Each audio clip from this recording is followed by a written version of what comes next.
3 seconds, that was all it took for one impulsive kiss to turn Jade Robinson's celebration of freedom into a life-altering contract. 3 seconds that bound a high-stakes strategist to Min-Jae Kwon, a man who doesn't just own the streets of K-Town, illegally or otherwise, he owns every soul daring enough to cross his path. Jade Robinson thought she was fixing her own life, one night of rebellion, one reckless dare, one harmless kiss with a serious-looking stranger in a red-lit bar. Instead, she walked directly into the scope of Min-Jae Kwon, a man whose presence swallows the light and whose stillness is more dangerous than most men's rage. What felt like a fleeting moment of attraction was actually the closing of a trap years in the making. She isn't just a woman he wants, she is the key to his empire's survival. In a world where violence is tailored in expensive silk and every debt is paid in blood, Jade realizes that she hasn't just made a mistake, she's been marked, claimed, and drafted into a war where the only way out is to become as monstrous as the man holding her wrist. 3 seconds. That was how long the kiss lasted. That was the precise window of time it took for Jade Robinson to press her lips against a stranger's mouth, taste the sharp sting of expensive whiskey, and realize she had just walked into a trap she didn't know had been set. The deep green room, usually a roar of high-end chatter and clinking glass, seemed to hold its breath as she pulled back. Her heart hammered against her ribs, expecting shock or perhaps a flicker of amusement from her target.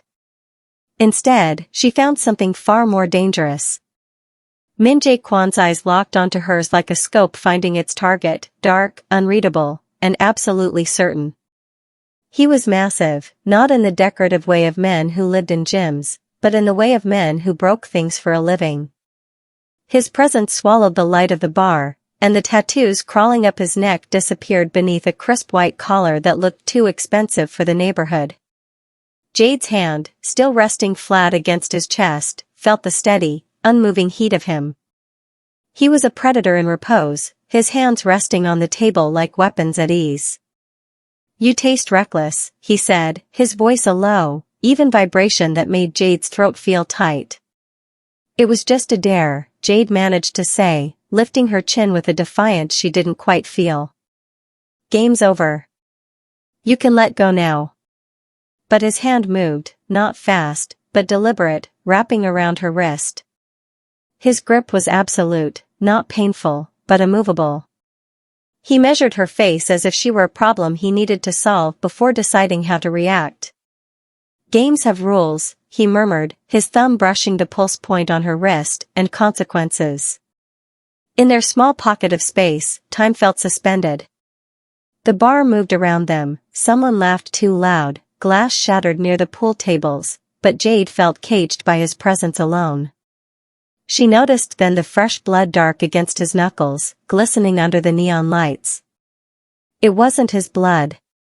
"You shouldn't let people push you into things," he added, an edge in his voice that made her spine straighten.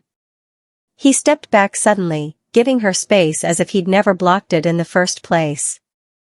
"Be careful, Jade Robinson," he said.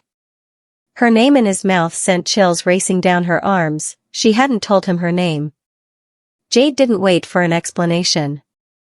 She turned and walked back to her table, forcing her legs to move normally even as she felt his gaze like a physical weight between her shoulder blades. She thought she was celebrating her freedom, but as she glanced back toward the VIP section, she realized the truth. He was still watching, tracking her with the patience of someone who had all the time in the world. Jade woke to a headache that felt personal, the morning sunlight stabbing through her blinds in a way that mirrored the sharp realization of the night before. She tried to convince herself that the hallway conversation with Min-Jae Kwon was merely intimidation from a man who enjoyed power. As a corporate strategist, she dealt with dangerous men often, yet none had ever made her feel like prey and partner in the same breath.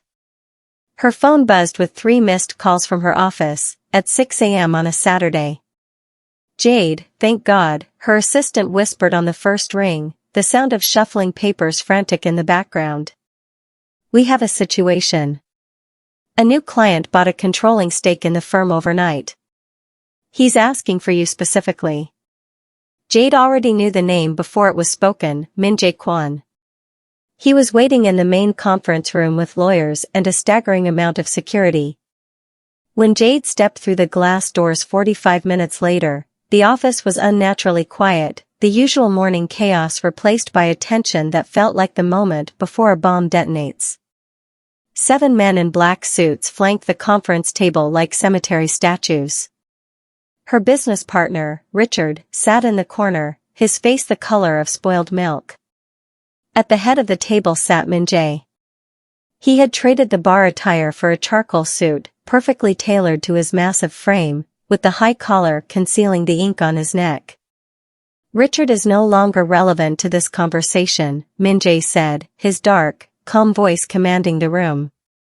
He gestured to the seat across from him, her chair, with predatory focus.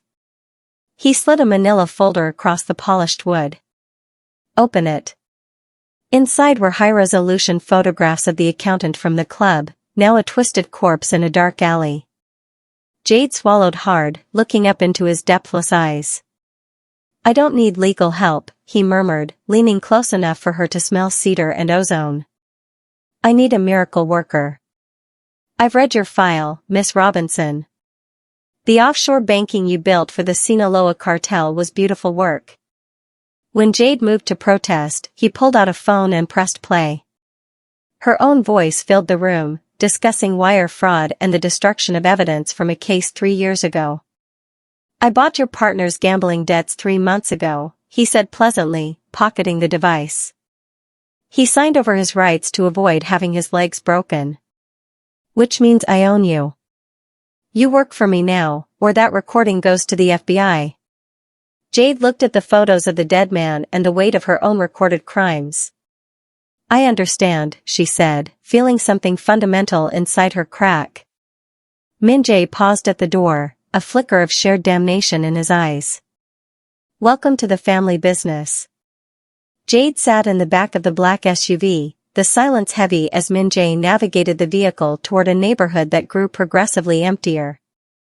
They arrived at a desolate warehouse where the smell of salt and decay hung in the stagnant air. Inside, the industrial lighting flickered over a man tied to a chair, his face a map of terror. Min-Jae didn't hesitate.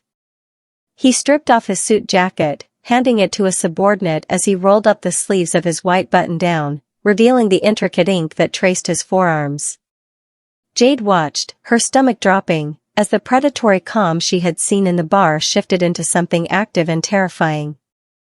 The unofficial story of my business ends with screams that nobody will ever hear, Min-Jae said softly, his voice carrying a dark, clinical edge. He stepped into the light, and Jade saw his hands, the same hands that had anchored her wrist at the bar, now resting at his sides like weapons at ease.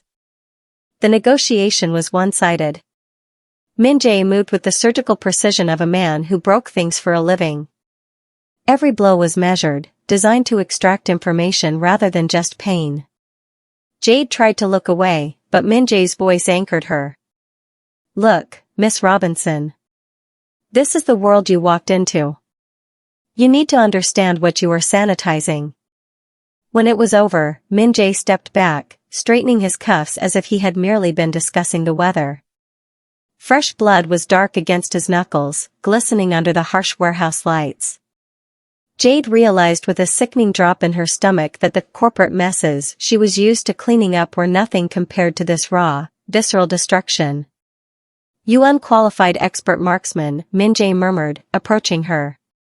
He offered her his hand, the blood on his knuckles still wet. You aren't a coward, Jade. You're just a woman who hasn't accepted that we are the same. As he led her back to the car, Jade looked at the man slumped in the chair, then at Min-Jae's steady profile. The line between legal and illegal had vanished, replaced by the heavy, physical weight of complicity. She had been hired to fix his image, but as the warehouse doors closed, she realized she was being forged into a partner in his violence.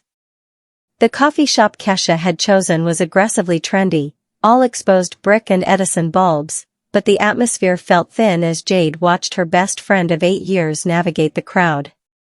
Kesha's smile was too bright, a performative mask that cracked the moment she slid into the booth. Jade sat in the back corner, her analytical mind already cataloging the discrepancies: the new rose gold Cartier watch, the $200 stiletto nails, and the designer purse still sporting a price tag. Kesha, a physical therapist making $60,000 a year, couldn't afford any of it. "Beautiful watch," Jade said, her voice dropping into the cold register she used for hostile negotiations. "When did you get it?" Kesha's hand moved instinctively to cover the face of the watch, her pupils dilating as she stammered a lie about saving up. When Kesha's phone buzzed with a message from a contact labeled only as associate, Jade didn't ask. She demanded it. Jade scrolled through the messages, her stomach dropping as the pieces clicked into place with the sickening finality of a car crash. The target made contact. She took the bait. The date stamp was from the day before the dare in the bar. "You sold me," Jade whispered, the words detached and clinical as shock took hold. Kesha's face went pale, mascara beginning to run in dark rivulets down her cheeks. She confessed through broken sobs, admitting to a $50,000 gambling debt. Men had threatened her mother, offering a clean slate if she just brought Jade to the deep green room and pushed her to kiss Min-Jae. They said it was about business connections, Kesha pleaded, reaching across the table. Jade pulled back as if burned. The realization was a physical weight: her oldest friend had fed her to a monster to save herself. "Get out," Jade said, her voice a hiss of pure venom. "If I ever see you again, I will destroy you so thoroughly you'll wish the syndicate had killed you instead." As Kesha fled, the bell over the door chiming a cheerful note that felt like an insult, Jade's phone rang. Min-Jae Kwon's name appeared on the screen. "Did you know I'd figure it out?" she asked instead of hello. "I was counting on it," Min-Jae replied, his voice maddeningly calm. "You have 60 seconds to get into the blue Mercedes outside, Jade. You don't want me making a scene in public." Jade looked out the window and saw him watching her, the predator waiting to collect what he had already bought. Min-Jae didn't look at her as she climbed into the SUV, his focus remained on the road as he navigated the Saturday traffic with the ease of someone who owned the streets. The air inside the car was thick with the silent aftermath of Kesha's betrayal. Min-Jae revealed that the debt had never been about money, it was a calculated move to position Jade exactly where he needed her. He explained that Jade was the key to bleeding his rivals dry without firing a single shot because of her access to their financial infrastructure. "Why the charade?" Jade demanded, her voice tight with the weight of the blackmail and the takeover of her firm. "Why not just take me the night of the kiss?" Min-Jae's smile was slow and predatory. "Because I needed to know if you'd break or bend," he said, reaching across the console to open the glove compartment. He pulled out a matte black, compact pistol and offered it to her, handle first. Jade stared at the weapon, her breath catching. "I don't." "Yes, you do," Min-Jae interrupted, his eyes meeting hers with unsettling intensity. "I had your background checked, Miss Robinson. Your father was a Marine. He taught you to shoot when you were 12. You qualified as an expert marksman at 16-inch. The revelation hit her like a physical blow. She hadn't touched a firearm since her father died, but Min-Jae was right, the training hadn't faded. He pressed the weapon into her hand, his cold fingers lingering against hers for just a moment. "The safety is off," he said quietly. "If you want to kill me, do it now. Drive this car to the nearest police station and tell them everything. Or put the gun in your purse and accept that we're in this together." The metal was warm, feeling heavier than she remembered as her hand wrapped around the grip. Muscle memory took over instinctively, her finger rested along the trigger guard exactly as her father had taught her. She looked at the man who had orchestrated her life's collapse, searching for a hint of fear, but found only complete, terrifying calm. He didn't seem to care which choice she made. Jade slowly lowered the weapon and placed it in her purse. "Now you know the cost of loyalty," Min-Jae said, putting the SUV back in gear. "Welcome to the war, Miss Robinson. Try not to die before you become useful." As they descended into the darkness of an underground garage, Jade realized she had just crossed a line that could never be uncrossed. The midnight blue silk dress arrived at Jade's apartment with a note in sharp, masculine handwriting that simply read, "Wear this. I'll collect you at 7. The fabric shimmered like oil on water, custom-made to her exact measurements, a silent reminder that Min-Jae had been watching her far longer than she realized. When he arrived in a tuxedo, the danger still radiated from him like heat, impossible to disguise despite the expensive tailoring. He offered his arm, and Jade took it, stepping into the role of his public relations consultant for the high-profile Artemis Foundation gala. Inside the ballroom, the air was thick with old money and the scent of thousands of white roses. Min-Jae navigated the social hierarchy with practiced ease, his hand possessive at the small of her back. He pulled her onto the dance floor, and as they moved together, the performance of normalcy felt terrifyingly natural. He leaned in, his thumb tracing circles against her spine as he spoke of his mother's death, a targeted hit that ended in a cliffside plunge when he was only 16. The confession was interrupted by a flash of light. A red laser dot appeared on the silk of Jade's dress, centered directly over her heart. Jade saw it for only a fraction of a second before Min-Jae yanked her sideways, spinning them with brutal efficiency. The gunshot cracked through the music, and Min-Jae's body went rigid against hers. Warm liquid splashed across Jade's collarbone, his blood.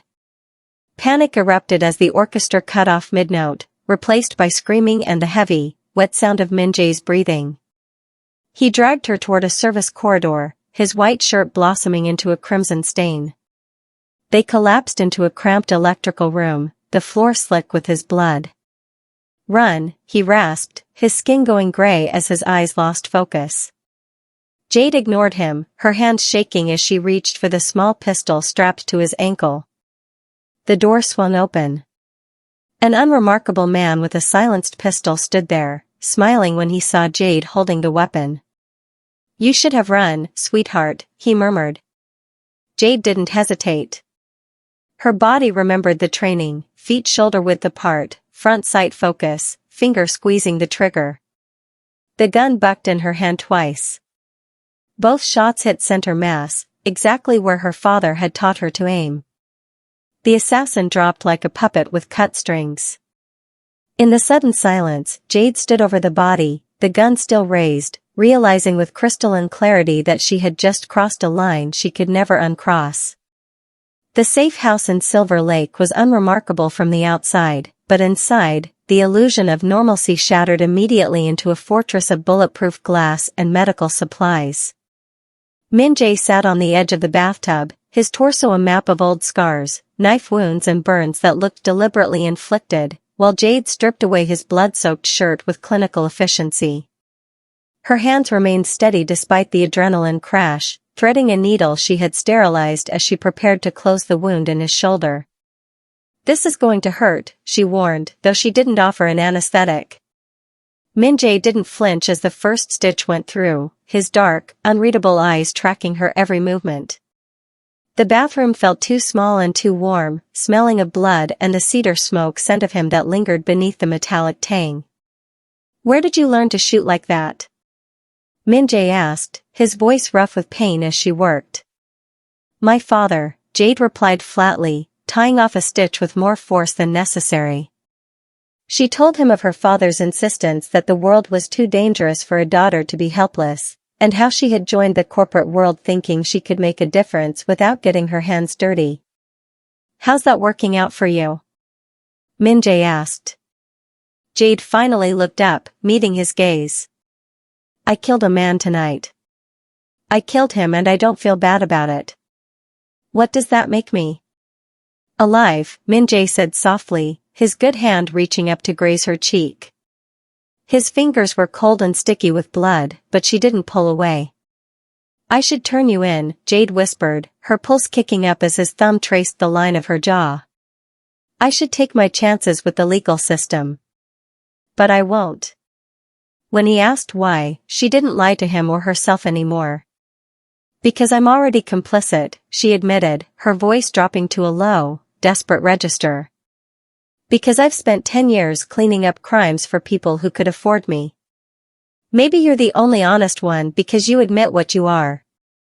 She finished the last stitch and sat back on her heels, the weight of her choice settling over them like a shroud. She moved without deciding to, leaning into him until he pulled her between his legs. His blood was on her dress and her hands, and as she kissed him, it tasted of whiskey and the bitter, inevitable end of the world she used to know. Jade had spent 18 hours straight fueled by coffee and the sick feeling that came from hunting digital footprints. Her monitors were a blur of financial transactions and encrypted logs until her phone buzzed with an unknown number from a familiar DC area code, Federal. She picked up, and her stomach turned as a smooth, confident voice filled the line. It was her ex-husband, Fred Wright, an FBI special agent who had served her divorce papers 2 years ago with a smile and a promise to never speak to her again. "I heard you've been keeping interesting company lately," Fred said, his voice carrying the same intimacy he had used when they were married. He claimed to have surveillance footage of the Silver Lake safe house and warned her that Min-Jae was the target of a major federal investigation. "This man is a killer, Jade. He's dangerous. Let me help you." He insisted on a clandestine meeting at the Silver Lake Reservoir the next afternoon, promising a clean break from the violence. Jade sat staring at her phone, her mind racing with a cold, analytical precision. Federal agents didn't make secret phone calls with promises of help, they subpoenaed witnesses. Fred had once made her feel small and dirty for her work, claiming he couldn't be with someone who compromised their ethics for money. Now, his sudden interest felt wrong. She opened a new search window and spent 30 minutes digging into his current status. When she walked into Min-Jae's private office, he was watching the city lights like they held answers to questions he didn't want to ask. "I need to tell you something," she said, showing him the financial records she had just uncovered. Fred Wright was on the Sinaloa cartel's payroll. He had been moving money for them for 3 years, using his position at the bureau to run interference for their operations. "He's not trying to take you down because you're a criminal," Jade explained, her voice flat. "He's trying to take you down because you're competition." Fred wanted the encryption keys to the Sinaloa offshore accounts Jade had created, keys that would allow him to drain their accounts and eliminate both his bosses and his competition in one move. The realization settled over her like a heavy, suffocating coat. She was never his wife, she was always his mark. Jade turned her attention back to the monitors, her fingers flying across the keys as she pushed through the fatigue of 18 straight hours. She had commandeered a corner of Min-Jae's nerve center in K-Town, directing his tech specialists where to dig within the raw data of the Kwon syndicate.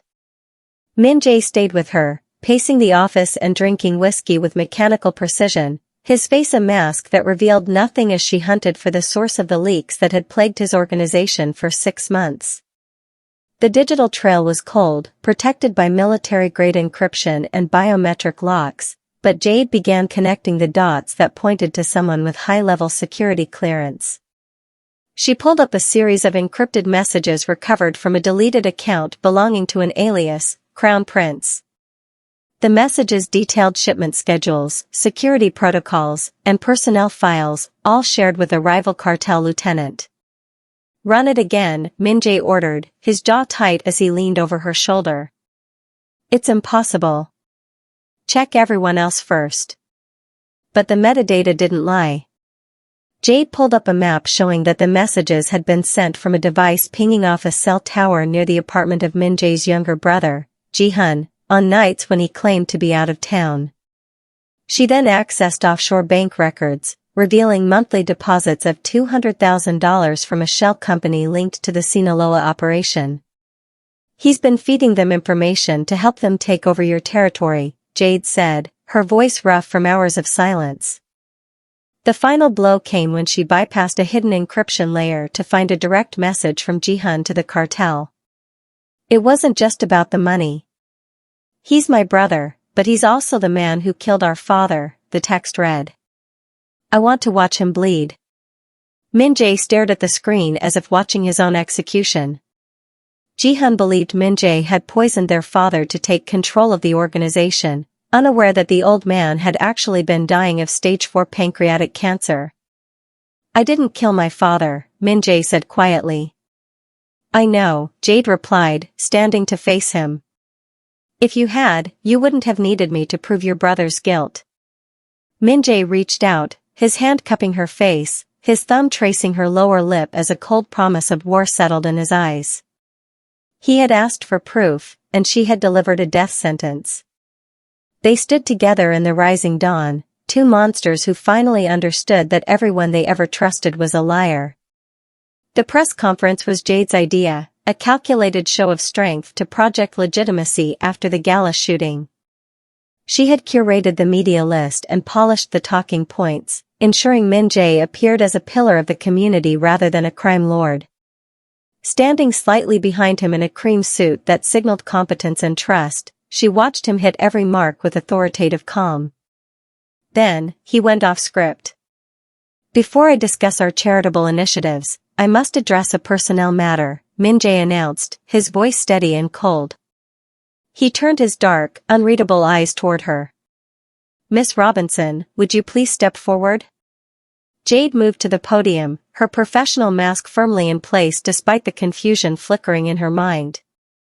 "Effective immediately, I am terminating Miss Robinson's employment with the Kwon organization," he continued, the words hitting like physical blows as the room erupted in a frenzy of camera flashes. He didn't stop there. He accused her of systematically embezzling over $2 million over the past 3 months, using her position of trust to betray the firm. "You're nothing but a thief with a degree who thought she could sleep her way to the top," he said, his voice flat and full of calculated contempt. Tears pricked her eyes as the humiliation burned through her veins, the image of the man who had held her while she slept now regarding her with nothing but ice. Security guards grabbed her arms, dragging her past shouting journalists and dumping her on the loading dock in the pouring rain. As she stood alone on the sidewalk, soaked and shivering, her phone buzzed with a text from an unknown number, "Get somewhere safe now." "I'm sorry, but this was the only way." Understanding came slowly, like a key turning in a rusted lock. This was a performance, a strategic discard to make her ex-husband, Fred, believe she was worthless and no longer under the syndicate's protection. By destroying her reputation on national television, Min-Jae had effectively cleared the board, turning her into the perfect bait to draw their enemies into the open. The humiliation was a shield, but as she walked away from the building, Jade realized that in Min-Jae's world, love was indistinguishable from war. The port of Los Angeles erupted into a war zone, the air thick with the metallic tang of ozone and the staccato chatter of automatic gunfire. Jade stood in the control tower, her fingers flying across the keyboard with cold calculation as she coordinated the defense. On the monitors below, Min-Jae moved through the chaos like death in a bespoke suit, his surgical efficiency masking the strain of his healing shoulder. When FBI vans swarmed the perimeter to initiate a raid, Jade didn't flinch. She pulled up an insurance folder she had spent years hoarding, files on FBI Director Sarah Cole. Routing her connection through 3 proxy servers, she sent a single, devastating message: "Call off the raid or every journalist in Los Angeles gets these files in 60 seconds. When Cole called, her voice was tight with the sound of a career ending in real time. Jade gave her 30 seconds to choose between a stand-down order or explaining narcotics trafficking to Congress. Cole broke, and Jade watched through the window as the federal teams retreated, leaving the syndicate to finish its business without interference. "We have a problem," Min-Jae's voice crackled through the headset. Jade ripped off the gear and sprinted across the tarmac toward a shipping container office. Inside, Min-Jae stood leveled against his younger brother, Ji-hun. Ji-hun's face was twisted with a 5-year-old rage, still convinced Min-Jae had poisoned their father. "I didn't kill him, Ji-hun," Min-Jae said, his voice dropping to a terrifying calm.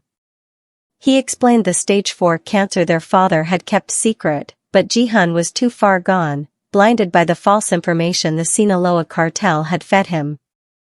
Ji-hun lunged, snatching Jade and pressing a gun to her temple. "She made you weak," Ji-hun spat. No, Min-Jae replied, his gaze locking onto Jade's with absolute certainty. She made me a king. The shot was surgical. Min-Jae fired, hitting the hand holding the weapon and sending it clattering to the floor.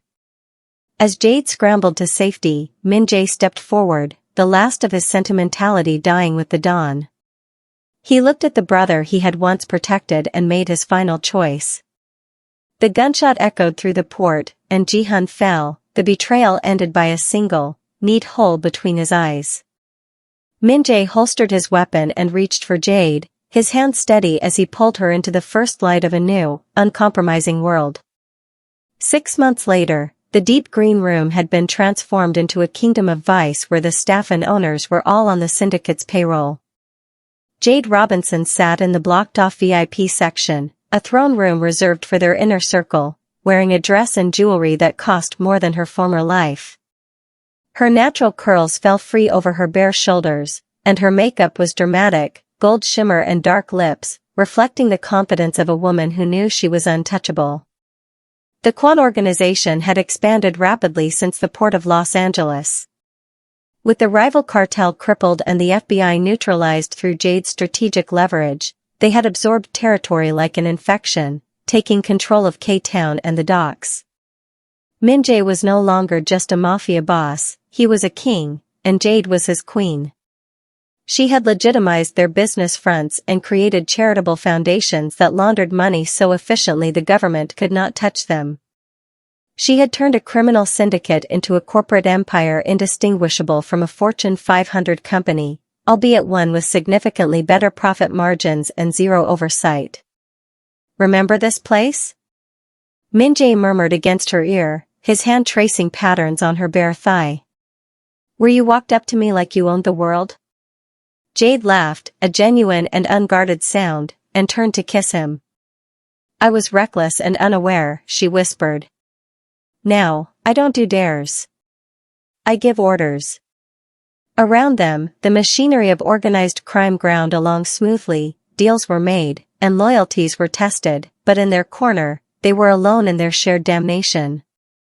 Jade looked out at the glittering, corrupt city of Los Angeles and felt absolutely no regrets. She had walked into Min-Jae's world as a dare, but she had stayed as a choice. She knew that they were monsters together, and she would burn the entire city to the ground before she ever left his side.